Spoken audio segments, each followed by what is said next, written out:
Found my girlfriend was cheating on me with a close friend, so you won't believe the terrible things I do to them.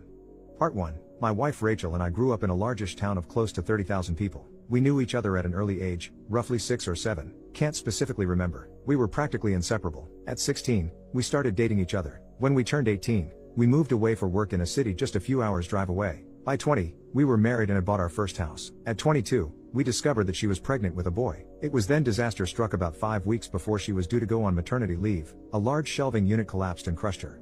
I was told that both her and our child were unalived instantly. 2 of her colleagues had also been injured in the accident, one left paralyzed, the other losing his leg after it had to be amputated.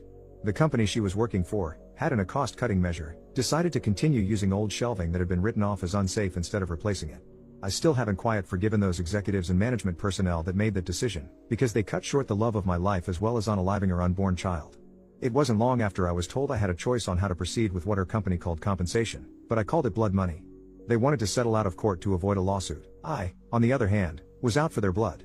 Just to clarify here, this is not the revenge, this is still backstory. Fortunately, due to the coverage that it got, and involving several politicians, the case was settled quickly in court, roughly 3 years, in which the payout for all parties was close to 10 times the amount that they had initially offered.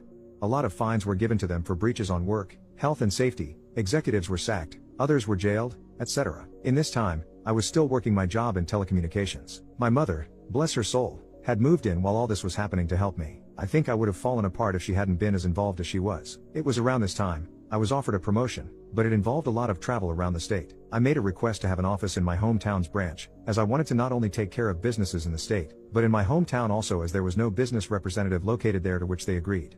After a few months, we settled into a routine of 1 to 2 weeks in the city office, 1 week in my hometown and 1 to 2 weeks visiting the rest of the state.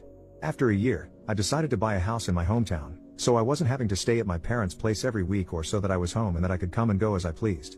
This is important for later in the story. It is about 4 years later that our story begins. I had just returned from one of my trips on Friday, and was checking in some stuff at my office when Harry, the branch's managing director, walked in. We had grown up together also, but had gone to different schools, but since coming back had developed a very close friendship. He asked how things were, and then asked me if I wanted to come to a house party that he was having that evening. Short notice and all, but I said yes. I felt like a few drinks with friends were in order. It was there that Harry introduced me to Catherine. She was a new hire at the branch where my hometown's office was located and was getting to know everyone, being new in town. We hit it off immediately. As much of a cliche as it sounds, it was almost as if Rachel was in front of me, instead of Catherine. I won't bore you too much with the details, but after 2 years of dating, we decided to take the next step and she moved into my hometown's house. Everything up to this point had been going really well. Catherine and my parents got along, and Rachel's parents also approved and were happy that someone could make me just as happy as Rachel had done. All was going well for close to a year when things began to change. Skype sessions were cut short suddenly. Neighbors would tell me about how a car, described to me like it was Harry's, was always seen parked in the back alley near my house whenever I was away. Some clothes that weren't mine were in my wardrobe. All signs pointed to her cheating, but she said that nothing was happening. She said that Harry would come over occasionally to discuss business, etc., but never stayed the night. I chalked it up to me being paranoid and continued on as if nothing was wrong, but there was always this feeling that something wasn't right. It was close to 6 months after that I discovered that she had been lying to me. I had just finished closing a rather large contract with a new company, and negotiations had wrapped up earlier than I had anticipated. So instead of sticking around for the next few days, I decided to pay for an early flight home and surprise everyone. Fast forward a few hours and I drive into my hometown and down the alley behind my house so that I could get into the house without being seen and surprise Catherine. Some part of me was curious, however, as to whether this mystery car was there. Sure enough, there was a car that was blocking the back entrance gate. I was confused for a moment, wondering if it had just been a neglectful neighbor parking, only to realize that it was indeed Harry's car.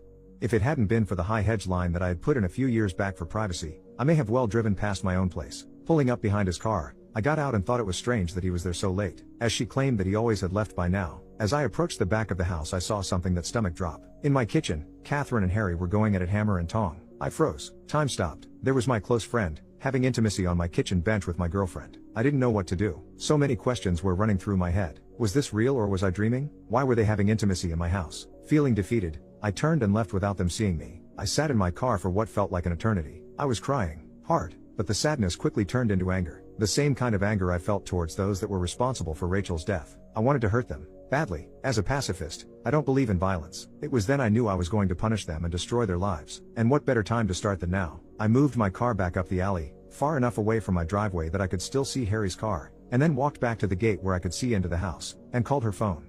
They were still going for it when it rang. They both looked at the caller ID and did a double take when my name came up. I could see that she was considering answering it and they let it ring out. After a few moments they were back into it again and I dialed once again. This time she did answered. As she was answering I hung up and made my way back to my car. As soon as I did, she called me back. She asked why I was calling as late as I was, and I told her that I was about 10 minutes from home and didn't want to scare her coming in.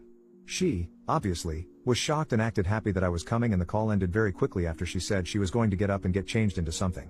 I said bye and hung up. A few moments later, Harry came peeling through the gate and still half naked, jumped into his car, took off like a bat out of hell. I smiled a little, knowing the fear that both of them would be feeling from being so close to being caught. I waited a few moments before turning my car into the same place Harry had been moments earlier. The night was fairly uneventful afterwards, and it wasn't until after she was asleep that I got up and went to my office down the hall. I couldn't sleep. I needed to plan, and plan I did. The revenge. My mother always taught me to be a pacifist and to allow cosmic karma to take its course. But on this occasion, I decided that karma could use a helping hand. I decided to punish them separately but destroy both of them. I knew that Harry had a substance habit. Nothing major, but he kept it very private. I only knew about it accidentally after seeing some stuff left out in his place, but pretended I hadn't seen it when he had made attempts to cover it up. I began calling some of my more unsavory clientele and made a few discreet inquiries into obtaining some samples that they were willing to part with. A few days later, I had a decent enough stash for my plan to work. About a month later, I had friends, including Harry, around for a barbecue night. After making sure that I sufficiently liquored up Harry, I told him to stay the night and sleep it off. In the early hours of that morning, I took the substances, and an assortment of my personal belongings, and placed them at various places around his car, with the biggest stash in his tire well. Confident that he wouldn't find them over the few months as the rest of my plan took effect, I locked the car up and went inside to sleep. I also placed some more substances and personal items in his house after driving him home because he was still too intoxicated to drive. A few days later, I staged a break-in by smashing the back pane of my back door into my kitchen and leaving it open before heading back to the city for a flight. I had several messages the moment I landed. One from my clearly panicked mom, who had found the back door smashed open and had called the police, one from Catherine in tears, and one from the local police asking me to call. After returning all the calls, I informed the police I was away on business, and that I would be back the following week to talk with them. While away, I got Catherine to stay with my parents until after I got back, and asked my dad to organize one of the local security companies to install cameras and an alarm system after getting the go-ahead from the police as to not ruin the scene of the crime. After getting home, I did the usual "my God, I can't believe this has happened and why would anyone do this?" routine. After doing a thorough check of everywhere, finding that the items I had taken were missing and filing a police report, I had the security company's rep talk Catherine and I through how the cameras and alarm system worked.